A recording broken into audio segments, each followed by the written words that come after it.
Hi there, it's Jack Taylor, and here's another easy to golf quick tip. Here's a really good question. I wonder what you think. What do your hands do in a golf swing? It's a question I get all the time, and it's probably one of the most misunderstood areas of a golf swing. So what I want you to think about is that when you're swinging a golf club, and I've got my big old golf club here just to kind of show this, what I want you to get a sense of is that in the golf swing, your hands do nothing. Easy. What I want you to think about is this idea that as you're swinging, it's almost like your hands were oiled hinges. That's the way that Sam Snead put it. His hands felt like they were oiled hinges. Or even George Snooson used to say he felt like his hands and wrists were passive in the golf swing. I want you to feel the same thing too.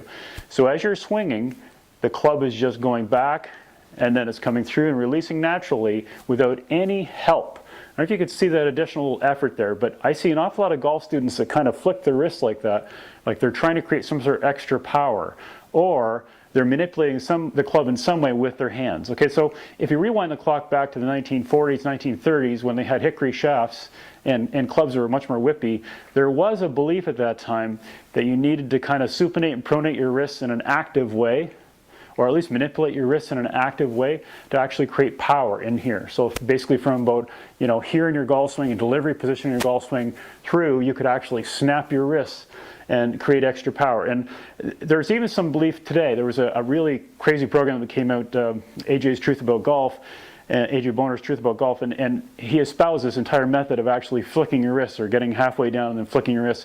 And I've even heard there are golf schools out there still teaching that.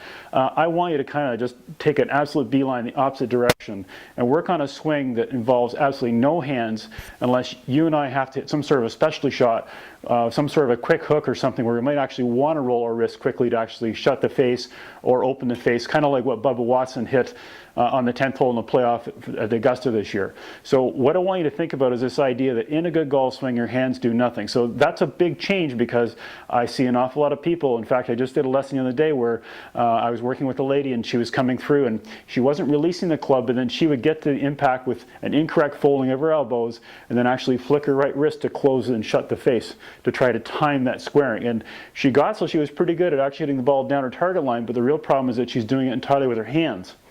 And when you're using your hands, you just can't rely on them all the time. You get nervous, whatever, you're not going to be able to time that all the time, and certainly with a lot of accuracy. So I really want you to work on the idea you're going to learn to let your hands just kind of hang out in the golf swing, and they don't create power anyway. I'll have another video shortly that will actually start to show you and teach you where power comes from in the golf swing, but it sure doesn't come from the wrist flick. That's really good for hockey, but not really good for golf. Remember, with the right information, it's easy to golf.